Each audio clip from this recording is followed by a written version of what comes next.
జై శ్రీమన్నారాయణ. అందరికీ నమస్కారం. ద వేదాంత టీవీ ఛానల్కి స్వాగతం. శ్రీ వైష్ణవ దివ్యదేశాల్లో అత్యంత పవిత్రమైనటువంటి మూడవ దివ్యదేశం, అది కూడా తిరుచురాపల్లిలోనే ఉంది. ఒకే ఆలయంలో బ్రహ్మ విష్ణు మహేశ్వర్ల యొక్క దర్శనం కూడా ఈ యొక్క దివ్యదేశంలోనే ఉంది. ఈ యొక్క దివ్యదేశం పేరే తిరుకరంబనూర్. దీన్నే ఉత్తమర్ కోవిల్ అని కూడా అంటారు. ఆసక్తికర విషయం ఏమిటంటే ఈ క్షేత్రానికి భిక్షాండార్ కోయిల్ అనే పేరు కూడా ఉంది. అసలు ఈ భిక్షాండార్ కోయిల్ అని ఎందుకంటారు? ఈ యొక్క క్షేత్రానికి ఉన్నటువంటి పురాణ చరిత్ర చూద్దాం. ఇక్కడ ప్రధానమైనటువంటి దేవుడు పురుషోత్తమ పెరుమాళ్ మరియు పూర్ణవల్లి తాయార్.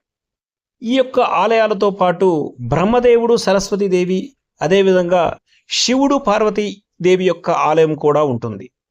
క్షేత్ర పురాణ విశేషాలు చూస్తే ఇక్కడ ఈ క్షేత్రంలో బ్రహ్మదేవుడి యొక్క భక్తి పరీక్ష ఉంటుంది.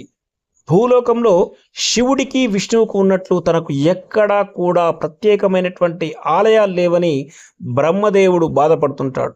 శ్రీ మహావిష్ణువు బ్రహ్మదేవుడిని పరీక్షిస్తాడు. అతని భక్తిని పరీక్షించడానికి ఈ ప్రాంతంలో ఒక కదంబ వృక్షంగా అవతరిస్తాడు. బ్రహ్మదేవుడు ఆ యొక్క వృక్షాన్ని సాక్షాత్తుగా శ్రీ మహావిష్ణు స్వరూపమని గ్రహించి తన కమండలంలోని తీర్థంతో ఆ చెట్టుకు అభిషేకం చేసి ఎన్నో ఏళ్లు పూజిస్తాడు. ఆ అభిషేక జలమే ఇక్కడ కదంబ తీర్థం అనే పుష్కరిణిగా మారింది.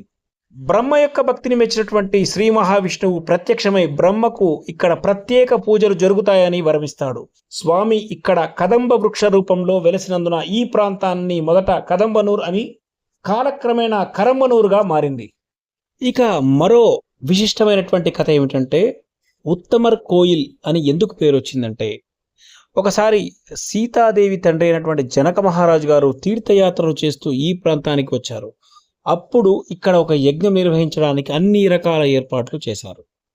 ఎప్పుడైతే యజ్ఞానికి సంబంధించినటువంటి పూజ ప్రారంభమైందో ఆ సమయంలో అక్కడ ఒక కుక్క వచ్చి అక్కడ పూజా ద్రవ్యాలన్నీ కూడా తాకి అపవిత్రాన్ని చేస్తుంది. దీనితో కలత చెందినటువంటి జనక మహారాజు గారు అక్కడ ఉన్నటువంటి ఒక మునిని సలహా అడుగుతాడు. ఆ ముని ఇక్కడ కదంబ వృక్షాన్ని పూజించమని చెప్తాడు.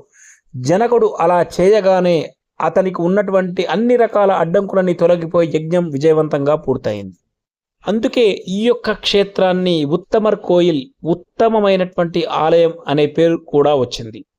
అలాగే ఇక్కడ కరంబనూర్ ఉత్తమన్ అని కూడా ఈ యొక్క ఉత్తమర్ కోవిల్లో ఉన్నటువంటి పురుషోత్తముని చెప్తారు.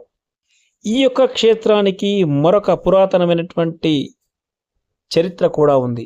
అదేంటో చూద్దాం. శివపురాణం ప్రకారం పరమేశ్వరుడు ఒకసారి బ్రహ్మపై ఆగ్రహాన్ని చెంది అతనికి ఉన్నటువంటి 5 తలల్లో ఒక తలను నరికేస్తాడు. ఆ తల మహేశ్వరుడి యొక్క చేతికి అంటుకుంటుంది. అప్పుడు బ్రహ్మ తన శిరస్సును ఖండించేందుకు గాను శివుడికి ఒక బ్రహ్మహత్యాపాతకం అనే ఒక శాపాన్ని కూడా ఇస్తాడు. అయితే ఈ యొక్క శాపం పోవాలంటే ఆ కపాలంలో ఎవరో ఒకరు వేసే భిక్షతో అది పూర్తిగా నిండాలని బ్రహ్మ శపిస్తాడు.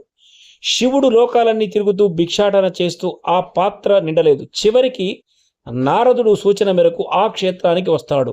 అప్పుడు మహావిష్ణువు ఆదేశంతో లక్ష్మీదేవి ఆ కపాలంలో భిక్ష వేయగా అది పూర్తిగా నిండిపోయి శివుని చేతిలో ఉన్నటువంటి ఆ యొక్క బ్రహ్మ తల విడిపోతుంది. లక్ష్మీ అమ్మవారు ఎప్పుడైతే భిక్ష పాత్రలో పూర్తిగా నింపుతారో అందుకే ఆ అమ్మవారిని పూర్ణవల్లి తాయార్ అనే పేరు వచ్చింది. శివుడు భిక్షువుగా ఉండడం వల్ల భిక్షాండార్ అని, ఇక్కడ శాప విముక్తి పొందినందుకు గాను భిక్షాండార్ కోయిల్గా చెప్తారు. ఈ యొక్క క్షేత్ర విశిష్టత ఏమిటంటే 108 దివ్యదేశాల్లో మూడవ దివ్యదేశం. అదేవిధంగా తిరుమంగయాళ్వార్ మంగళాశాసనం చేసినటువంటి క్షేత్రం.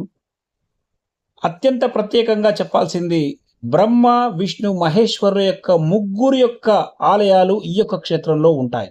ఈ యొక్క అద్భుతమైనటువంటి దివ్యదేశాన్ని ఒకసారి సందర్శించి త్రిమూర్తుల యొక్క అనుగ్రహాన్ని పొందండి.